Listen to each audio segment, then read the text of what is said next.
이제 시간이 되었습니다. 성령과 진리 안에서 우리와 함께 하시는 우리 아버지 하나님께 예배 드리겠습니다. 다 함께 묵도하시겠습니다.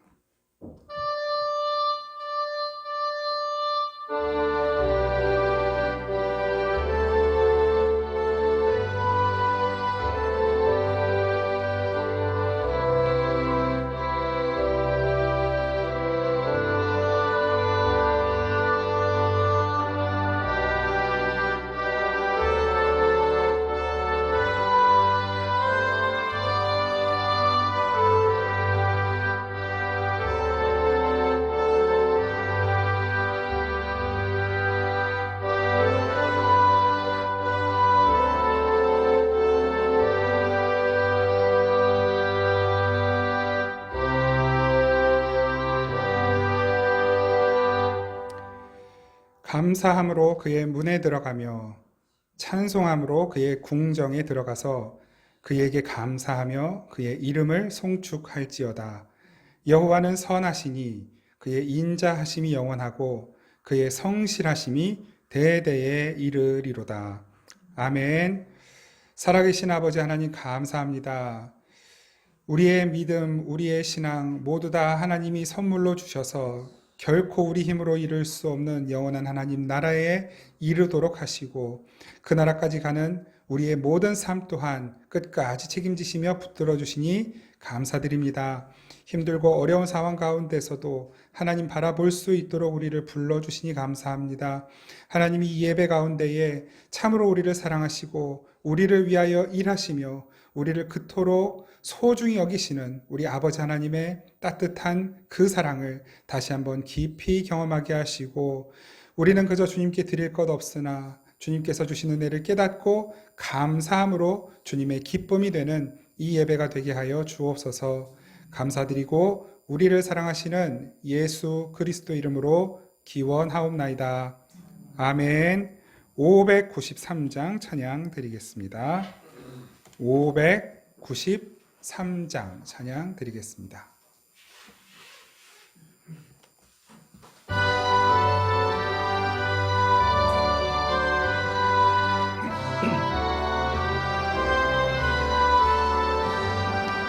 아름다운 하늘과 묘한 세상 주시고 많은 사랑 베풀어 우리 길러 주시니 우리 주님 예수께 감사 찬송합니다.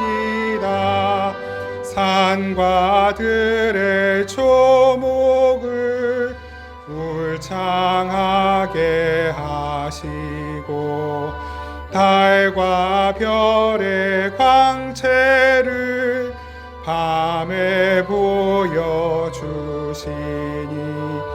우리 주님 예수께 감사 찬송합니다.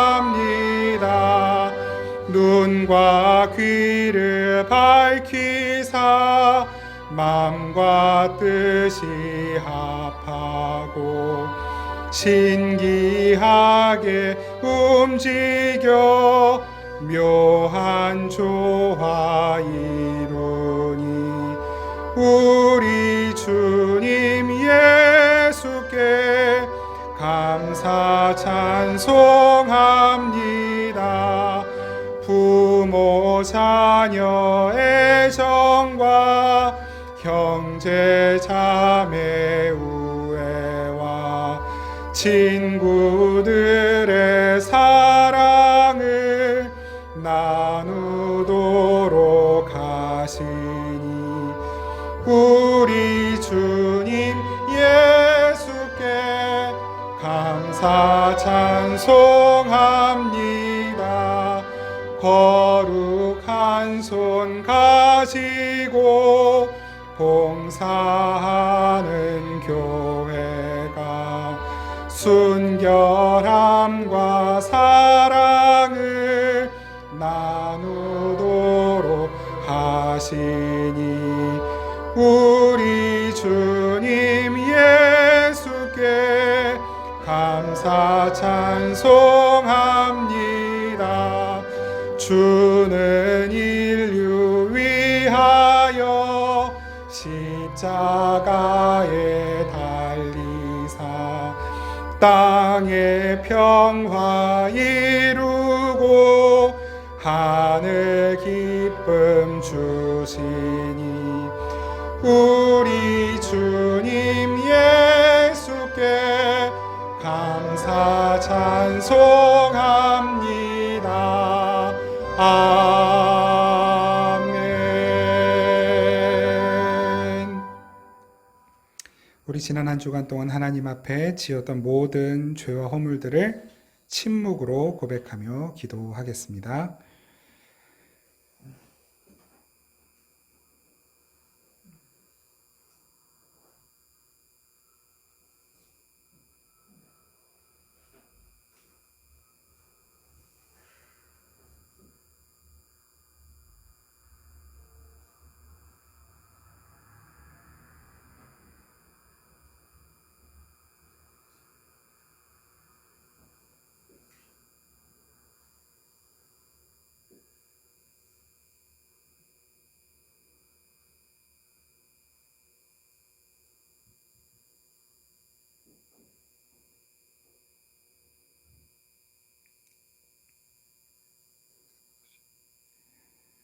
주님께서 말씀으로 우리를 위로하십니다.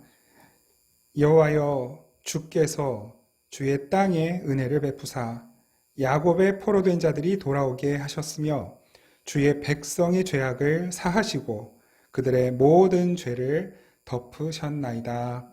아멘. 사도신경으로 우리 신앙을 고백드립니다. 나는 전능하신 아버지 하나님 천지의 창조주를 믿습니다. 나는 그의 유일하신 아들 우리 주 예수 그리스도를 믿습니다. 그는 성령으로 잉태되어 동정녀 마리아에게서 나시고 본디오 빌라도에게 고난을 받아 십자가에 못 박혀 죽으시고 장사된 지 사흘 만에 죽은 자 가운데서 다시 살아나셨으며 하늘에 오르시어 전능하신 아버지 하나님 우편에 앉아 계시다가 거기로부터 살아있는 자와 죽은 자를 심판하러 오십니다. 나는 성령을 믿으며 거룩한 공교회와 성도의 교제와 죄를 용서받는 것과 몸의 부활과 영생을 믿습니다. 아멘. 다 함께 찬송가 301장 함께 부르시겠습니다. 301장 찬양 드리겠습니다.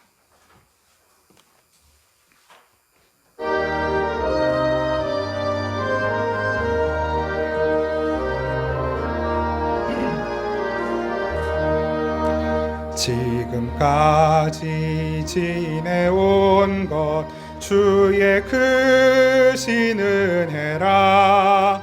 한이 없는 주의 사랑 어찌 이루 말하랴. 자나깨나 주의 손이 항상 살펴주시고 모든 일을 주 안에서 형통하게 하시네. 몸도 맘도 연약하나 새 힘 받아 살았네. 물 붓듯이 부으시는 주의 은혜 족하다. 사랑 없는 거리에 나 험한 산길에 맬 때 주의 손을 굳게 잡고 찬송하며 가리라. 주님 다시 뵈올 날이 날로 다가와 무거운 짐 주께 맡겨 벗을 날도 멀잖네.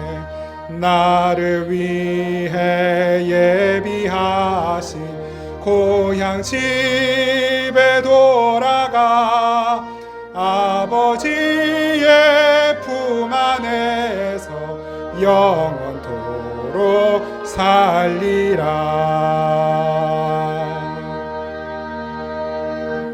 아멘. 기도드리겠습니다. 우리 아버지 하나님, 정말 고맙습니다. 지난 한 주간, 또 한 달, 지난 한 해를 불꽃 같은 눈동자로 우리의 걸음걸음, 우리의 일거수일투족 살펴주시고, 우리가 넘어지면 일으켜주시고, 또 달려갈 때, 브레이크 없이 질주할 때 우리를 멈추어 주시고, 우리가 주의 은혜를 잊고 살아갈 때 그 은혜를 다시 깨닫도록 우리를 겸손한 자리로 부르셨으며, 우리가 침울하고 낮아져 있을 때 우리를 높이 세우셔서 힘과 능력을 더하여 주신 그 놀라운 은혜를 다시 한번 감사하며 찬양합니다. 추수 감사의 예배를 드리는 오늘, 주님께서 우리의 삶에 허락하신 그 수많은 열매들 가운데 우리가 깨달은 열매들이 얼마나 될는지요. 우리가 미처 깨닫지도 못하고 알지도 못하고 감사하지 못했던 일들이 무수히 넘치는 그 많은 사랑으로 우리를 이끄셨음을 다시 한번 이 시간 기억하며 주님께 감사의 예배를 올려드리오니 우리의 예배를 기쁘게 받아 주옵소서. 하나님, 이 말씀을 통하여 우리에게 약속하신 주님의 그 언약들이 하나하나 이루어져 가고 있음을 바라보면서 이제 곧 내가 다시 오겠다 약속하신 그 말씀도 이루어질 것을 기대하며 기다립니다. 비록 지금 현재 우리의 삶이 불안하고 두렵고 초조하고 근심되고 염려되는 일들 많이 있지만, 그러나 그 모든 일들조차 하나님의 놀라운 섭리와 하나님의 손길 안에 있음을 기억하며 우리의 불안함과 두려움을 내려놓고 주님 주시는 평안함과 기쁨으로 채워가는 참 믿음의 삶, 신앙의 삶을 이어가게 하여 주옵소서. 하나님, 이제 이 한 해가 얼마 남지 않았는데 남은 시간도 우리가 지난 날들을 후회하기보다 하나님의 은혜를 다시 한번 기억하면서 세워야 될 곳들 다시 바로 세우고 잊고 지냈던 것들 다시 깨워서 우리가 해야 할 일들을 질서를 잡아 아버지 그 일들을 다시 새롭게 시작하며 감당하는 시간들로 보낼 수 있도록 도와주시고, 이 한 해를 그렇게 주님 앞에서 성실하게 마무리하고 주님 주시는 새해를 기쁨으로 맞이할 수 있도록 은혜 베풀어 주옵소서. 각자의 상황과 처한 현실 가운데 간절한 기도의 제목들이 있습니다. 주님 앞에 갈급한 심령으로 구하는 것들이 있습니다. 하나님께서 우리가 구하기도 전에 이미 다 허락하신 것들일 텐데, 하나님, 우리가 기도하는 가운데 이 모든 것들이 내 힘과 내 실력으로 얻어지는 것이 아니라 모두가 다 하나님의 은혜였구나 깨닫고 감사할 수 있도록 주여 우리의 기도에 응답하여 주옵소서. 오늘도 예배 가운데 주님의 음성 듣기를 원합니다. 말씀하실 때 그 주님의 목소리가 또렷이 들리게 하시고 사람의 목소리는 다 지워주시고 감추어 주옵소서. 오늘도 함께 하시는 주님 감사드리며 우리를 사랑하시는 예수 그리스도의 이름으로 기도드립니다. 아멘. 우리 하나님 말씀 함께 보겠습니다. 히브리서 11장. 히브리서 11장 17절부터 19절까지 말씀입니다. 히브리서 11장 17절부터 19절까지의 말씀입니다. 우리 하나님 말씀 한 목소리로 함께 받들어 읽겠습니다. 시작. 아브라함은 시험을 받을 때에 믿음으로 이삭을 드렸으니 그는 약속들을 받은 자로 돼 그 외아들을 드렸느니라. 그에게 이미 말씀하시기를 내 자손이라 칭할 자는 이삭으로 말미암으리라 하셨으니 그가 하나님이 능히 이삭을 죽은 자 가운데서 다시 살리실 줄로 생각한지라. 비유컨대 그를 죽은 자 가운데서 도로 받은 것이니라. 아멘. 오늘 하나님께서 주신 말씀으로 무엇을 주셨기에 라는 제목으로 말씀을 나누도록 하겠습니다. 오늘 이 히브리서 11장 그 유명한 믿음장을 하나님께서 바울을 통해서 사실 히브리서는 저자가 불분명합니다. 그 저자가 명확하게 나와 있지는 않지만 여러 정황상 바울 또는 그 바울의 영향을 아주 깊게 받은 사람의 글이라고 그렇게 추정이 됩니다. 아무튼 이 히브리서 11장을 통해서 진짜 믿음이 무엇인지, 바른 믿음이 무엇인지를 우리에게 가르쳐주고 계시는데, 특별히 오늘 선택한 이 본문을 통해 하나님이 도대체 우리에게 무엇을 주셨길래 우리가 하나님께 감사하며 예배하는가, 우리는 하나님께 무엇을 드릴 수 있을까를 함께 생각해 보려고 합니다. 여러분, 우리가 아다시피 아브라함의 별명은 믿음의 조상입니다. 믿음의 조상. 얼마나 그 믿음이 대단하길래 믿음의 조상이라고 하는 별명이 붙었을까요? 아브라함이 원래부터 이렇게 좋은 믿음을 가지고 있었던 사람일까요? 아니면 성품이나 타고난 기질이 좋아서 하나님이 주신 믿음을 잘 개발해내서 훌륭한 믿음의 소유자가 된 것일까요? 오늘 분명히 말씀에서 이렇게 가르쳐주고 계십니다. 아브라함은 시험을 받았다 그러세요. 아브라함이 시험을 받았다. 믿음이 좋은 아브라함이 시험에 빠졌어요. 그 시험의 내용이 무엇이냐면 하나님이 이삭을 바치라는 거예요. 이삭은 어떤 아들인가요? 아브라함이 100살에 그리고 사라가 90살에 얻은 아들입니다. 그렇게 기다리고 하나님이 주시겠다라고 약속했던 아들은 이삭이에요. 물론 이스마엘도 있고 자녀들이 있지만 그 이삭이 바로 아브라함이 하나님께로부터 약속으로 받은 아들이거든요. 근데 그 약속으로부터 아들, 사라를 통하여서 주실 그 아들을 기다리는데 안 주시는 거예요. 그러다가 100살이 됐어요. 100살. 물리적으로, 생물학적으로 사람이 어떤 생산할 수 있는, 자녀를 생산할 수 있는, 생식할 수 있는 능력이 완전히 상실되어 있는, 그래서 성경에서도 말씀하시죠. 사라의 경수가 끊어진 상태에서 하나님은 아브라함과 사라를 통해 이삭을 주셨습니다. 얼마나 귀하겠습니까? 기적으로 얻은 아들이에요. 신비로운 아들입니다. 그러니까 이 아브라함이 이삭을 키우는 동안 이삭이 무슨 짓을 해도 다 이쁜 거예요. 사실 우리들이 그렇죠. 아기 때 무슨 짓을 해도 이쁠 때가 있어요. 그런데 우리도 사실은 무슨 짓을 해도 이뻐 보일 때가 있지만 뭘 해도 눈에 거슬리고 미울 때도 사실 있거든요. 그런데 할아버지 할머니들은 자녀들이 무슨 짓을 해도, 그 손주들이 무슨 짓을 해도 거의 이뻐하세요. 그렇지 않던가요? 그래서 누가 그러시던데요? 부모가 자녀를 사랑하는 것보다 할아버지 할머니가 손주를 사랑하는 그 마음이 한 20배 정도 더 크다고 관대해요. 100세 아브라함은 사실 아버지이지만 할아버지예요. 또 거의 증조 할아버지. 그런데 그 아들 이삭을 얻었어요. 얼마나 귀하겠습니까? 금이야 옥이야 키워요. 이삭이 말썽을 부려도 예뻐하고 엉뚱한 짓을 해도 수염을 잡아당겨도 너무 예쁜 거예요. 그런데 어느 날 하나님이 이삭에게, 아브라함에게 말씀하시는 거예요. 네 아들을 내놔라. 그게 아브라함에게 얼마나 큰 시험이었겠습니까? 아브라함이 그 하나님의 음성을 들을 때 아브라함의 마음이 어땠을까요? 왜요? 왜 갑자기 이제 와서? 100살에 주셔놓고서는 왜 이제 와서 도로 달라고 하세요? 아예 주시지를 말던가. 우리 같으면 그런 마음 들었을 것 같아요. 하나님 도로 가져가시려면 아예 주시질 말지 왜 줬다 뺏어요? 하나님 우리 놀리시나요? 원망과 불평의 소리를 쏟아냈을지 모릅니다. 그런데 아브라함은 어떻게 합니까?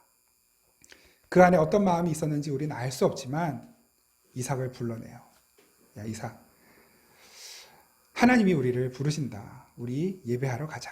그리고서 아들과 함께 예배하러 갑니다. 모리아 산으로 예배하러 가요. 모리아 산 앞에 당도했을 때 함께 동행했던 사람들 멈춰라. 그러고 아들아, 여기서부터는 이제 너랑 나랑 둘이만 올라갈 거야. 이 나무짐 좀 네가 져주겠니? 그 나무짐이 뭡니까? 올라가서 단을 쌓고 불을 피울 그 번제목이거든요. 그 번제목을 아들 이삭이 짊어지고 모리아산으로 올라갑니다. 모리아산 꼭대기에서 예배 준비를 다 했어요. 제사 준비를 했어요. 아들이 의아해요. 올라올 때부터 궁금했어요. 아버지, 번제할 때 우리 희생제물이 있어야 되는데 그 제물은 안 갖고 온 것 같은데요. 아버지가 아무 말 안 하는 거예요. 하나님이 다 준비하셨을 거야. 무슨 영문인지 모르겠지만 올라갑니다. 다 준비됐어요. 세팅이 끝났어요. 아버지가 갑자기 이삭을 꽁꽁 묶기 시작합니다. 너무 놀랐겠죠. 그 사춘기 나이가 정확하게 뭐 몇 살쯤이었을지 우리가 정확히 알 수는 없으나 어린아이예요. 어린아이. 기껏해야 사춘기 이제 막 찾아오는 청소년, 그것도 아주 푸르른 청소년, 그 이삭이 너무너무 당황했을 거예요. 만약에 저와 여러분들에게 아들 내놓으라고 하면, 딸 내놓으라고 하면 어떠시겠습니까? 이렇게 잘 길러놨는데, 이렇게 예쁘게 잘 기르고 있는데, 이렇게 아들이 훌륭하게 잘 자랐는데 이제 와서 아들을 내놓으라고요? 원망과 불평과 당혹감과 하나님에 대한 미움, 거부감, 저항하는 마음들이 생겼을 거예요. 아브라함은 그런 마음들을 어떤 이유에서인지 내보이질 않아요. 내보였는데 성경에 기록되어 있지 않는 것일지도 모르죠. 그런데 놀라운 것은 그 아들이에요. 이삭이 아무 말 없이 아버지가 하는 대로 묶여요. 아버지가 제단 위에 올려놓습니다. 발버둥치지 않았어요. 어쩌면 저항했을지 몰라요. 그런데 성경이 그렇게 기록하고 있지 않아요. 아무 말 없이 제단 위에 올라갑니다. 아브라함이 아들에게 이야기하는 거예요. 아들아, 내가 널 너무너무 사랑하는데 글쎄 하나님이 널 바치래. 네가 오늘 예배의 희생 제물이래. 아들아, 하나님이 널 바치래. 난 그렇게 할 수밖에 없어. 그때 아브라함이 아들을 보면서 아들의 눈을 바라볼 수 있었을까요? 아들의 눈을 똑바로 쳐다보고 그렇게 이야기할 수 있었을까요? 그 이야기를 듣는 이삭의 마음은 어땠을까요? 이삭은 아버지 아브라함을 똑바로 쳐다볼 수 있었을까요? 어떤 눈빛이었을까요? 원망, 기쁨, 순순히 순종하는 눈빛, 포기한 눈빛, 저항의 눈빛, 모르겠습니다. 정확하게 모르겠어요. 그러나 서로 그 눈빛을 주고받는 게 얼마나 괴롭고 힘들었을까는 조금 짐작을 해요. 조금 짐작을 해. 자식이 없을 땐 몰랐는데 자식이 있고 나니까 조금 알겠어요. 그 아빠의 아버지의 마음, 그리고 자식이 아버지 어머니를 대하는 그 마음 조금 알겠어요. 이삭은 그렇게 제단 위에 올라갑니다. 아브라함이 아들의 심장에 칼을 꽂으려는 순간 하나님 말씀하시죠. 그만 되었다. 제물은 준비되어 있다. 네가 나를 이렇게 사랑하고 나의 뜻에 순종하는 줄 이제 알겠다. 말씀하시는 거예요. 그리고 눈을 돌려보니 그 옆에 수풀에 뿔이 걸려있는 양 한 마리가 있는 것이죠. 그것을 제물로 드리고 여러분 그 예배가 얼마나 감격스러웠겠습니까? 얼마나 무거운 마음으로 모리아산을 올랐을까요? 아브라함과 이삭은. 얼마나 괴로운 마음으로 올랐을까요? 그런데 내려올 때는 살아오면서 어떤 순간보다도 가장 감격스럽고 기쁘고 벅찬 마음으로 그 산을 내려왔을 것입니다. 여러분 이것이 도대체 무슨 그림일까요? 아버지는 자식의 심장에 칼을 꽂으려고 하고 자식은 그 아버지의 뜻을 따라가고 있고 하나님은 자식을 바치라고 하고 이게 무슨 호러물도 아니고 왜 그러셨을까요? 이건 뭔가 하나의 지난주에도 우리가 말씀을 통해 나눴지만 그림을 보여주고 계시는 거예요. 여러분 모리아산이 아브라함과 이삭이 함께 올라갔던 모리아산이 어디에 있는 줄 아십니까? 예루살렘에 있어요. 예루살렘 인근에.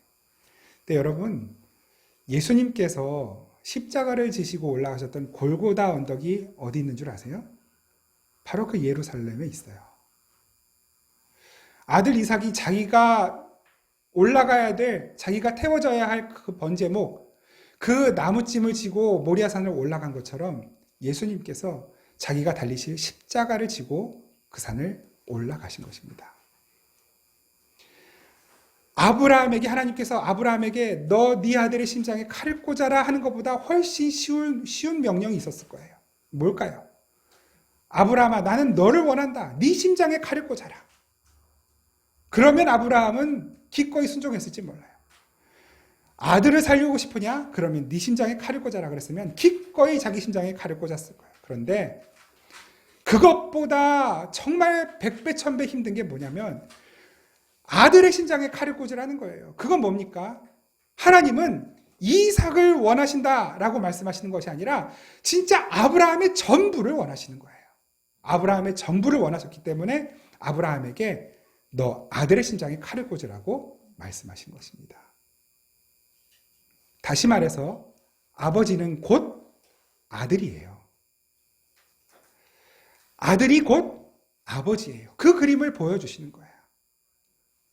여러분, 이 사건이 예수 그리스도의 십자가 죽음과 부활을 나타내는 사건이라는 것을 바로 오늘 본문에서 가르쳐주고 계시는 것이에요. 오늘 본문을 다시 보시기 바랍니다. 아브라함은 시험을 받을 때 믿음으로 이삭을 드렸으니 그는 약속을 받은 자로 돼 그 외아들을 드렸느니라. 외아들을 드렸느니라. 외아들을 드렸느니라. 이 외아들 뭡니까? 독생자죠, 독생자. 헬라어로 모노게네스라고 해요. 모노게네스. 스테레오 모노 할 때 그 모노. 이 모노게네스 두 가지 뜻이 있습니다. 하나는 우리가 본 것처럼 독생자, 하나 있는 아들, 외아들. 그러니까 하나밖에 없는 유일한 존재를 모노게네스라고 해요.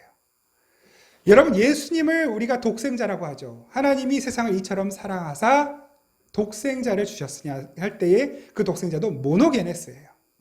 그러면 여기서는 여러분, 저에게는 성화가 모노게네스예요. 저의 아들 하나 있거든요. 하나.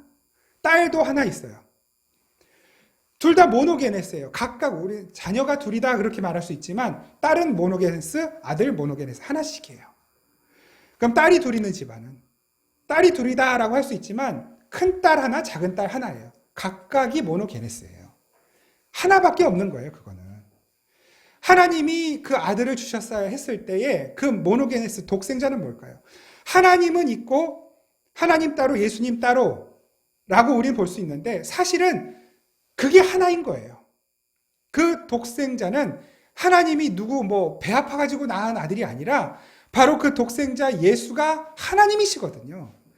육신을 입고 이 땅에 오신 그 하나님이 독생자예요. 그래서 그것을 모노게네스, 유일한 존재예요. 그런데 여러분, 이 유일한 존재라는 말에는 또 하나 다른 뜻이 있는데 그게 뭐냐면 독생자라는 그 번역어에서 알 수 있는 것처럼 홀로 사는 존재, 스스로 사는 존재. 이해되십니까? 스스로 사는 자. 딱 한 분 있죠. 누굽니까? 하나님이시죠. 하나님이 자신을 소개하실 때 어떻게 소개하셨습니까? 나는 스스로 사는 자야. 나는 스스로 있는 자야. 이렇게 말씀하셨단 말이에요. 그게 모노게네스예요. 하나님이 외아들을 주셨다고 하는 것은 그건 무슨 말입니까? 하나님이 하나님 자신을 주셨다는 말입니다. 아브라함이 왜 영문도 모르고 자기의 그렇게 사랑하는 아들의 심장에 칼을 꽂는 그 모습을 보여주시냐면 바로 그것이 하나님 아버지의 모습이라는 것을 우리에게 가르쳐 주시는 거예요. 아브라함은 자기 아들의 심장에 결국 칼을 꽂지는 않았어요. 그런데 정말로 그 아들의 심장에 칼을 꽂으신 분이 하나님이시라는 것을 보여주시는 것입니다. 왜 그렇게 하셨습니까? 왜? 대를 이어가시려고. 오늘 18절 말씀 보십시오. 그에게 이미 말씀하시기를 내 자손이라 칭할 자는 이삭으로 말미암으리라 하셨으니. 무슨 말입니까? 하나님이 약속을 하셨거든요. 무슨 약속을 하셨냐면 그 이삭을 통해서 계속해서 그 아브라함의 자손들 대를 이어가시겠다라고 약속을 하셨어요. 그러니까 아브라함이 그것을 받아들였어요. 그래서 하나님이 분명히 약속하신 것은 이 이삭을 통해서 후손을 주시겠다고 했으니까 이 이삭이 죽으면 안 되는 거거든요. 약속이 깨지는 거예요.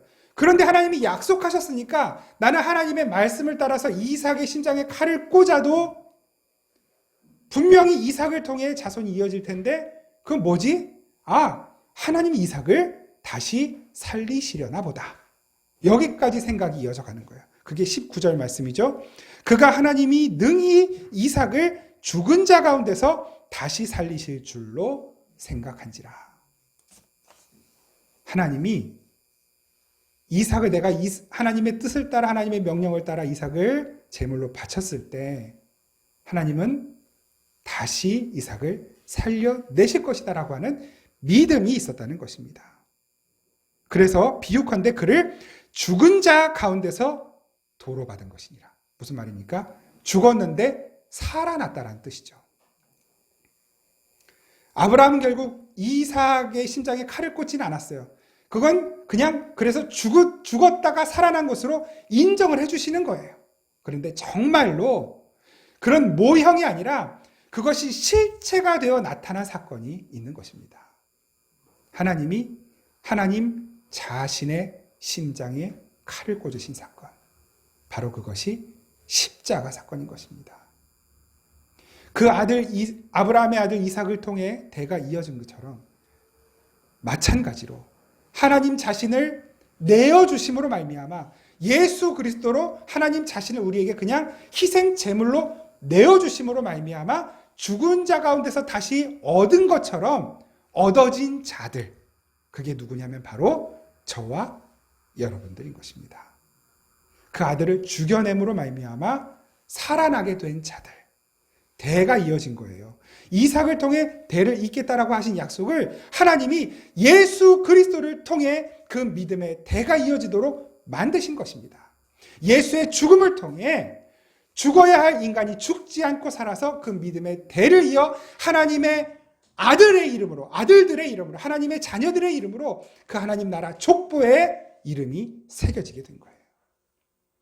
바로 하나님 나라 아버지의 자녀로 이름이 새겨진 바로 그 사건이 십자가 사건인 것이고, 그 사건을 통해 저와 여러분들은 하나님 나라 족보에 저와 여러분들의 이름이 그 밑에 예수가 누구 낳았어? 이혜경, 이혜련, 유하원, 유성아, 이희나, 송현진, 이유리, 김현영, 유수용, 송준호, 유홍식, 송영호, 이렇게 이 성함만 불러 죄송합니다. 이렇게 이름이 예수님이 낳은 사람들 이름을 쭉 적다 보니까 거기에 이름이 붙어 있는 거예요. 어떻게? 예수 그리스도의 죽음과 부활로 말미암아. 그 사건이 없었으면 저도 여러분들도 없는 거예요. 이 자리에도 없는 거예요. 천국 못 가는 겁니다. 하나님의 자녀로 우리는 절대 하나님의 사랑받는 자가 아니라 하나님의 심판을 받을 자로 살게 되는 것입니다.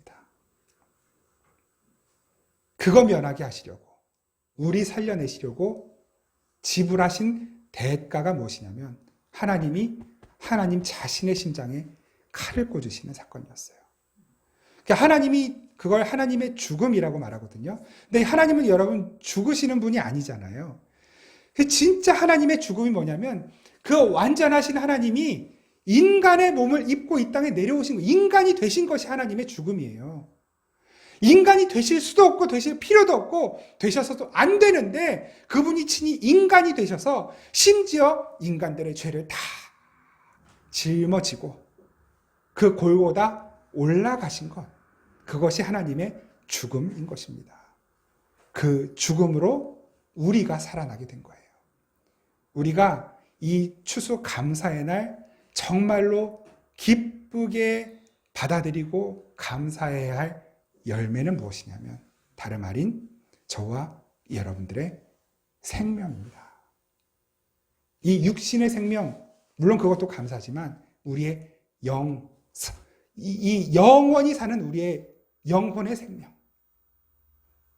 바로 이 생명은 하나님 전부를 값으로 내어주시고 살려내신, 사주신 생명인 것입니다.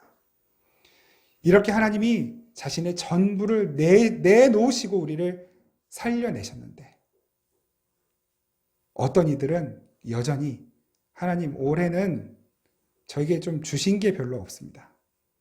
하나님 저를 위해서 올해는 좀 부진하십니다. 실적이 별로 없으신 것 같아요. 제가 지난 추수감사 때 하나님 좀 섭섭하게 해드린 거 있습니까? 그런 사람들이 있더란 말이죠. 올해 추수감사절 때는 제가 하나님 섭섭하지 않게 해드릴 테니까 받으시고 내년도에 좀 잘 봐주세요. 그걸 뭐라고 할까요? 그걸 굿이라고 하는 것입니다. 굿.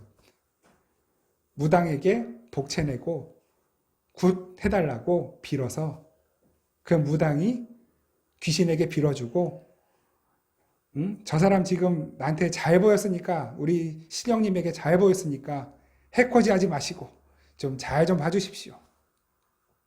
하나님 섭섭하지 않게 잘 해드릴 테니까 좀 잘 좀 봐주세요. 하나님 아들 주신 건 감사한 건 내가 알겠는데 아들 주신 건 알겠는데 저는 좀 그걸 원하는 게 아니라 지금 내 앞에 있는 이 문제들이 해결이 돼야 된단 말입니다. 적어도 하나님 그런 능력이 있잖아요. 날 좀 도와주면 안 돼요? 여러분, 우리가 하나님께 드릴 수 있는 최선의 감사는 하나님께서 나를 위해 내어주신 그 하나님의 전부, 제가 그걸 받아들일 수 있는 자격이 있나요? 제가 그 사랑을 받아도 되나요? 제가 그 구원을 받아도 되나요?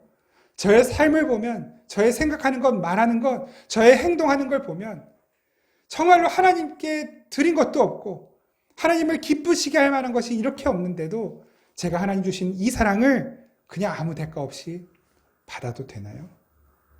하나님, 너무 면목이 없네요. 너무 고맙습니다. 그 사랑을 받아들이고 인정하는 것, 이것이 하나님께 드릴 수 있는 최선의 감사인 것입니다.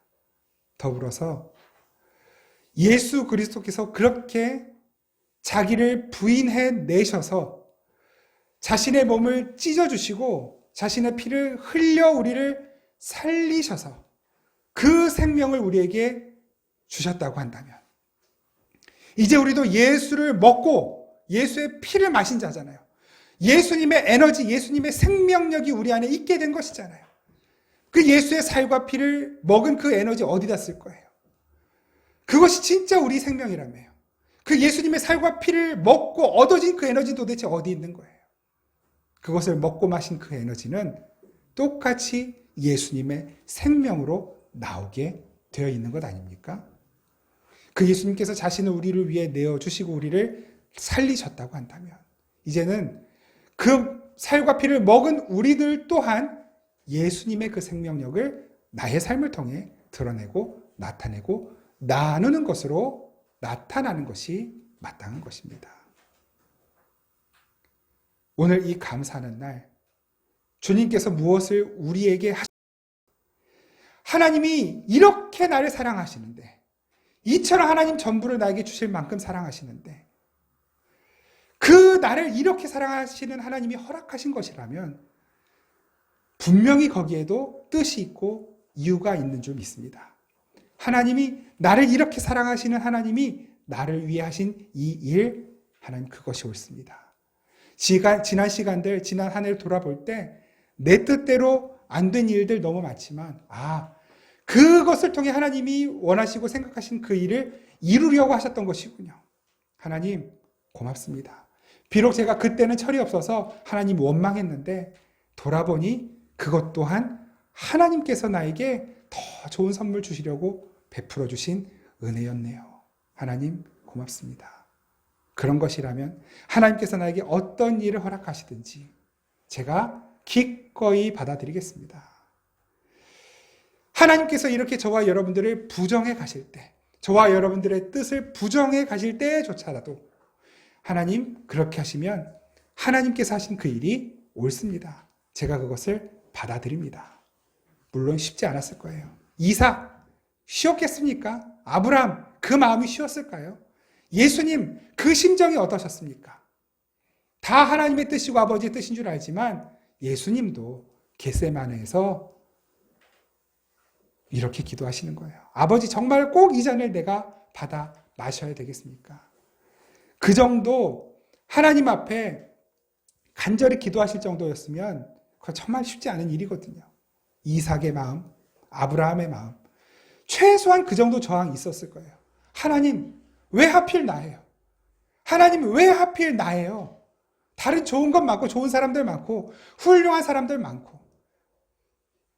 제가 그 교회를 처음 이제 개척하기로 결정했을 때 다 하나님의 인도하심이었는데 돌아보면 더 그렇지만 저는 진짜 개척할 마음이 털끝만큼도 정말 1도 없었거든요. 근데 이 개척해야 되는 이 자리로 점점 밀려오는 것을 느낄 때 왜 하필이면 개척을 해야 되나요? 왜 하필이면 저인가요? 그 마음은 하기 싫습니다 라기보다는 저는 잘 이해가 안 되는 거예요. 왜냐하면 훌륭한 목사님들 많잖아요. 너무 훌륭한 목사님들 많고 믿음으로 살아가시는 분들 많고 정말 설교 잘하시는 분들 많고 힘 있는 분들 많은데 왜 하필 저인가요? 아무것도 아닌 것 같은 사람인데. 그리고 더군다나 세상에 여러분 교회가 얼마나 많이 있습니까? 하나님 이렇게 교회가 많은 시절에 왜 또 교회를 제가 굳이 개척을 해야 하나요? 사실은 아직 그 이유를 저는 다 알지 못합니다. 그러나 계속해서 하나님이 밀고 가시는 대로 끌고 가시는 대로 가다 보면 뭔가를 또 알게 되는 그 지점이 오겠죠. 그때까지는 조급함도 불안함도 그냥 내려놓는 거예요. 그리고 하나님께서 밀고 가시는 대로 밀려가는 거죠. 끌고 가시는 대로 끌려가면 되는 것입니다. 그 마지막 자리가 다 이제 끝, 잘했어, 해산. 그래서 해산시키시면 기쁘게 하나님 고맙습니다. 해산하면 되는 것이고, 뭔가 하나님이 뜻이 계셔서 계속해서 이어가게 하신다고 한다면 그 뜻대로 그 순간순간 그 자리에서 한 번의 예배를 기쁨으로 또한 성실함으로 감당하면서 그 한 번의 설교 성실함으로 감당하면서 그 한 번의 찬양과 기도 우리가 성실함으로 감당하면서 하나님이 가시게 하는 그 자리까지 순종하며 가면 되는 것입니다. 하나님 이렇게 하시는 것이 옳습니다. 그거 받아들이는 것. 여러분 그것이 우리가 하나님께 드릴 수 있는 최선의 감사인 것입니다. 하나님께서 아브라함에게 시험하셨다 그랬어요. 그 시험지에 적혀 있는 질문은 사실 너 아들 나에게 바쳐라. 바칠래 안 바칠래? yes or no. 하나 둘 중에 하나 써. 여러분 이것이 시험의 질문이 아니었습니다. 그 질문은 이거였어요. 아브라함아, 이삭이 누구 아들이니? 이게 하나님의 시험 질문이었습니다. 아브라함아, 이삭이 누구 아들이니? 이삭은 누구의 아들입니까? 아브라함과 사라의 아들 아닌가요? 100세에 그토록 기다렸던 그 아들 나왔을 때 얼마나 기뻤을까요? 그 질곡 많았던 100년 동안의 삶을 돌아보면 웃을 일 별로 없었는데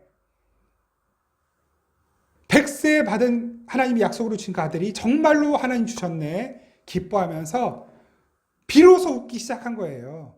그래서 그 이삭의 뜻이 뭔지 아세요? 웃음이거든요. 웃음. 비로소 100살이 되어야 겨우 인생에 내가 그동안 고생한 거 보상받는구나 하고 비로소 웃기 시작했는데 하나님이 그 아들을 달라고 그러시는 거예요. 그 웃음을 가져가시겠다는 거예요. 이해가 되십니까? 하나님의 시험 질문이 그거였어요. 아브라함아, 이삭 누구 거니? 여러분, 예수님께서 절대로 출산될 수 없는 여인에게서 출산하셨어요. 마리아, 남자를 알지 못하는, 물론 요셉과 정혼을 했지만 아직 동침하지 않았단 말이에요. 아직 남자와 동침하지 않은 여인에게서 예수님이 출산하셨어요. 어떻게? 성령으로 잉태되어 하나님이 낳으신 거예요. 그냥 마리아의 몸을 빌어서 하나님이 낳으신 거예요. 똑같은 질문이에요. 아브라함에게 물으시는 것입니다. 출산할 수 없는 엄마에게서 이삭이 나왔단 말입니다. 출산시킬 수 없는 아버지를 통하여 출산할 수 없는 어머니의 몸을 통해 이삭이 나왔단 말입니다. 누구 아들이에요? 누가 낳은 거예요? 하나님이 낳으신 거예요. 아브라함에게 그거 물으시는 것입니다. 아브라함아, 이삭 누구 아들이야? 그 질문에 아브라함은 그 답을 알았던 거예요. 그래서 그 아들 내놓으라고 할 때 내어드릴 수 있었던 것입니다. 예, 그러네요. 하나님, 그동안 제 아들인 줄 제가 또 잠시 잊고 저의 기쁨 삼아 여기까지 왔는데 하나님 아들이셨네요. 하나님의 아들이었네요. 하나님 받으셔야 마땅합니다. 하나님 옳습니다. 그렇게 드려지는 것입니다. 여러분, 이 질문을 지금 저와 여러분들에게 똑같이 하나님이 하고 계시는 것입니다. 네 아들 누구 거야? 네 딸 누구 거야? 너의 부모 누구 거야? 너의 집, 너의 터전, 너의 직장, 너의 시간, 너의 재능, 너의 사람들 누구 거야? 어디에서 온 거야? 하나님이 지금 저와 여러분들에게 묻고 계시는 것입니다. 어떻게 대답하시겠습니까? 예, 하나님, 제가 그동안 또 제 것인 줄 알고 착각하고 살았습니다. 제 것인 줄 알고 이거 꼭 내가 손에 쥐고 지키려고 했는데 하나님 것이었네요. 그 손을 펴서 하나님께 올려드리는 것이 감사인 것입니다. 감사는 내가 누구의 것인지, 내 생명이 누구의 것인지, 지금 내가 누리고 있는 것들, 나와 연결되어 있는 것들, 내가 소유라고, 나의 소유라고 생각하고 있는 그 모든 것들이 어디에서부터 온 것인지, 누구의 것인지 다시 한번 그 소유권을 정확하게 인정하고 고백하는 것이 감사인 것이고, 저와 여러분들의 삶에 일어나는 모든 상황과 환경들 가운데서 이 모든 것들이 어디에서부터 주어진 것이고 누구에게로부터 온 것인지를 인정하고 받아들이고 감사하는 것. 여러분, 이것이 오늘 우리가 할 수 있는 유일한 일인 것입니다. 예수님은 아버지께서 결정하신 일이니 그렇게 내 몸을 찢고 내 피를 흘려 하나님의 백성 살리시는 것이 아버지의 뜻이니 제가 그렇게 하겠습니다. 그것이 예수님의 감사였어요. 좀 너무 어거지로 갖다 붙이는 것 같나요? 아닙니다. 마가복음 14장. 우리 이 말씀 함께 보면서 성찬의 자리에 함께 나아가겠습니다. 마가복음 14장.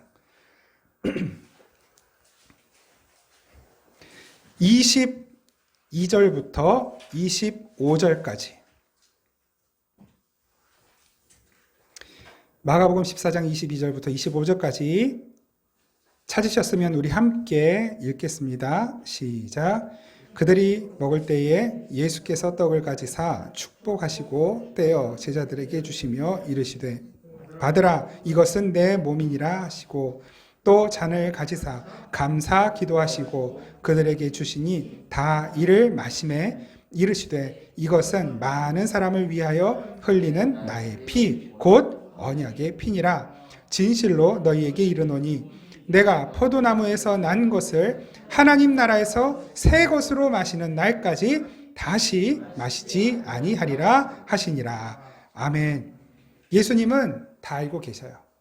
자신의 살을 떼어주셔야 하고 자신의 피를 쏟아내서 하나님의 백성들을 살리셔야 하는 것을 알고 있어요. 그것을 미리 보여주시는 것이 바로 이 마지막 만찬의 시간이죠. 여러분, 여기서 예수님은 이 떡을 떼어주는 것이 자기의 몸을 떼어주는 것을 알고 계셨어요. 여기서 잔을 나누어 주시는 것이 자기의 피를 쏟아 나누어 주시는 것이라는 사실을 알고 계셨습니다. 그런데 여기서 어떤 기도하고 계시냐면 축복하는 기도를 하고 계셔요. 그리고 감사의 기도를 하고 계시는 거예요. 뭡니까? 하나님, 내 몸이 떼어져서 다른 사람들에게 복으로 흘러가는 것 감사합니다. 내 피를 쏟아서 다른 사람 살려내게 하시는 하나님의 뜻 감사합니다. 내 몸이 찢어져야 되는데 내 피가 다 흘려져야 되는데 예수님은 지금 감사하다고 기도하시는 거예요. 감사하다고. 내가 완전히 부정당하는 그 순간 예수님은 하나님 고맙습니다 라고 기도하고 계시는 것입니다. 여러분, 지난 한 해 동안 하나님께서 저와 여러분들에게 해주신 일 중에 가장 감사한 일이 무엇인가요? 어떤 것보다도 예수님께서 예수님 자신의 몸을 저와 여러분들 위해 내어주신 것보다 더 감사한 일은 존재하지 않습니다. 이것 하나만으로도 여러분 우리가 1년 내내 탈탈탈탈 다 털리는 삶을 살았다 하더라도 충분히 하나님께 우리 주님께 감사할 이유가 넘치고도 남는 것입니다. 오늘 이 시간 주님께서 우리에게 베풀어 주신 이 사랑을 다시 한번 돌아보면서 하나님께서 나에게 행하시는 이 모든 일들이 옳습니다. 제가 주님의 그 뜻, 하나님의 뜻을 인정하고 받아들입니다. 하나님 고맙습니다. 우리는 그렇게 기도해야 마땅한 것입니다. 우리 시간 하나님 앞에 잠시 기도할 때 하나님, 제가 이 시간 주님의 몸과 주님의 피에 참여합니다.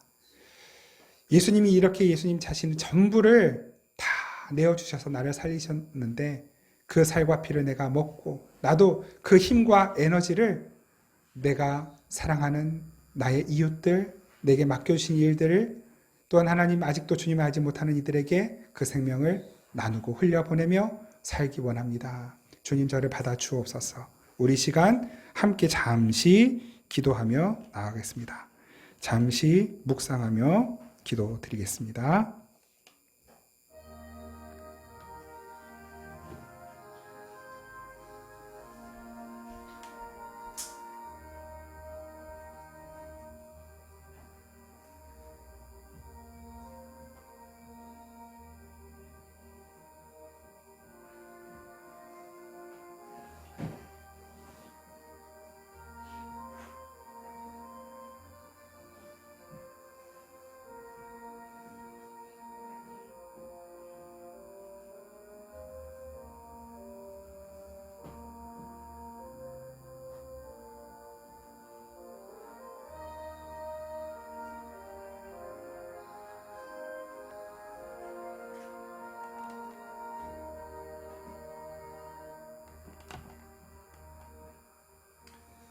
주님께서 제자들과 마지막 식사를 하시면서 제자들의 주목을 이끌어내셨습니다. 얘들아 잠깐 여기 좀 봐라 하시면서 드시고 계시던 그 떡 아마 촉촉하지도 않고 푸석푸석하고 딱딱한 빵이었을 거예요. 화덕에 구운 빵이니까요. 그 떡을 제자들 앞에 떼어서 한 입 한 입 넣어주시기 시작합니다. 자, 얘들아 이것은 떡이 아니라 빵이 아니라 너희를 위하여 찢어주는 내 몸이다. 받아 먹어라. 제자들은 영문도 모르고 그걸 받아 먹기 시작합니다. 그렇게 제자들이 떡을 다 받아 먹은 후에 예수님께서는 또 잔을 가지십니다. 그리고 따라주시는 거예요.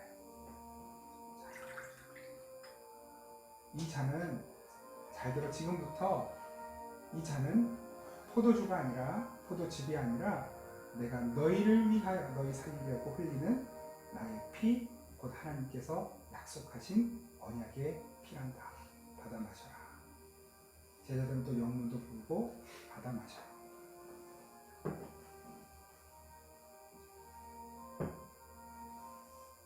이 식사를 마친 후에 제자들은 무슨 의미인지 무슨 영문인지 전혀 몰랐지만 예수님께서는 명확하게 그들에게 말씀하셨습니다.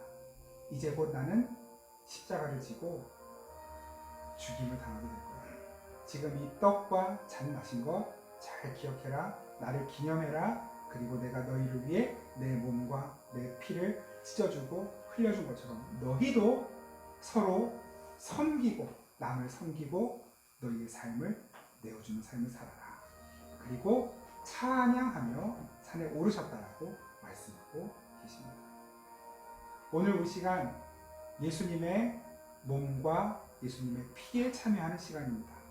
이 떡과 잔을 받으실 때에 나를 향하신 우리를 향하신 그 주님의 마음과 심정을 조금 더 잘 깊이 헤아려보는 시간이 되시기를 간절히 바랍니다. 한 분씩 나와서 떡과 잔을 받도록 하겠습니다. 많지 않으시기 때문에 한 분씩 나와서 받으실 때에 먼저 제가 떡을 드리고 그리고 잔을 이어서 바로 드리도록 하겠습니다. 송은지 선생님.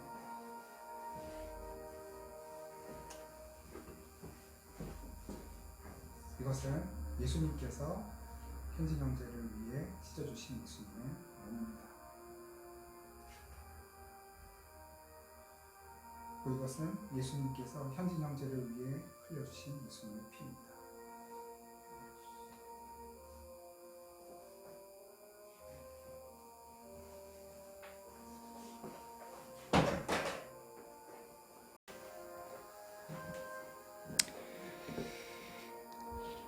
제자들은 예수님의 살과 피를 받을 때 그것이 무슨 의미였는지 정확하게 몰랐지만 성령께서 임하시자 비로소 그 뜻을 이해하고 이제는 그들도 예수님처럼 자신의 온 삶을 주를 위해 드리며 살기 시작합니다. 부족하지만 저와 여러분들도 하나님께서 우리에게 주신 생명은 허튼 곳에 쓰여서는 안 되겠습니다. 더군다나 주님의 살과 피를 먹고 마신 우리들은 주님께서 그 살과 피로 우리에게 주시는 힘과 에너지를 나의 욕심, 나의 유익을 위해 사용하는 것이 아니라 이웃을 살리고 가정을 살리고 교회를 살리고 다른 이들을 주께로 인도하는 일에 쓰이도록 살아가야만 할 것입니다. 그래서 성령님의 도우심이 너무나 필요합니다. 우리 시간 잠시 함께 기도할 때 성령께서 나의 온 몸과 마음, 나의 세포 하나하나를 주장하여 주시고 나로 하여금 예수 그리스도의 생명력이 흘러 넘치는 삶을 살게 하여 주옵소서. 우리 시간 잠시 함께 기도드리겠습니다. 아버지 하나님 고맙습니다. 주님의 그 사랑이 그 은혜가 다시 한번 우리의 생명, 우리의 삶을 살리시고 주님의 능력으로 함께 하신 것을 감사합니다. 아버지 오늘도 주님 보시옵소서. 주님의 생명을 살게 하여 주시옵소서. 아버지 오늘도 주님을 주옵소서.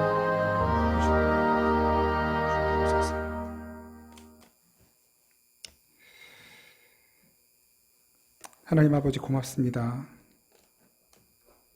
주님의 그 사랑, 그 생명, 그 은혜, 그리고 그 진리, 어느 것 하나 우리 힘으로, 우리의 노력으로, 우리의 열심으로 얻어낸 것이 아무것도 없는데 아무 대가 없이 그 모든 것을 다 주시고서도 감사할 줄 모르고 순종할 줄 모르는 우리들을 끝까지 포기하지 않으시고 이렇게 주님 날아가는 그날까지 이끌어 가시니 주님 고맙습니다. 하나님께서 아브라함에게 주셨던 그 믿음이 우상 숭배하던 아브라함을 그 아들을 내어줄 만큼 하나님을 사랑하는 자로 성장시키고 이끌어 갔던 것처럼 하나님 오늘날에도 하나님께서 우리에게 주신 이 믿음으로 우리가 살기를 원하오니 주님 그 믿음 안에서 날마다 주님께서 기뻐하시는 생명의 열매가 우리의 삶을 통해 맺어지도록 역사하여 주옵소서. 우리를 위해 자신의 살을 찢어주시고 자신의 피를 다 쏟아내시며 끝까지 우리를 살려내시고 우리를 품으시고 하나님의 자녀 삼아주신 우리 주님 예수 그리스도의 이름으로 기도드립니다. 아멘. 우리 주 예수 그리스도의 은혜와 우리 아버지 하나님의 놀랍고 신실하신 사랑과 성령의 교통하심, 우리로 하여금 우리의 뜻대로 생각대로 살지 않고 우리에게 전부를 내어주신 하나님의 뜻을 쫓아 살도록 하시는 그 은혜가 다시 한번 주님의 살과 피에 참여하며 우리도 주님의 그 사랑으로 은혜로 살겠습니다. 다짐하며 나아가는 우리 생명의 단비교회 모든 성도들과 이 땅에 있는 모든 교회들, 모든 믿는 자들 가운데 항상 함께 계시기를 간절히 축원하옵나이다.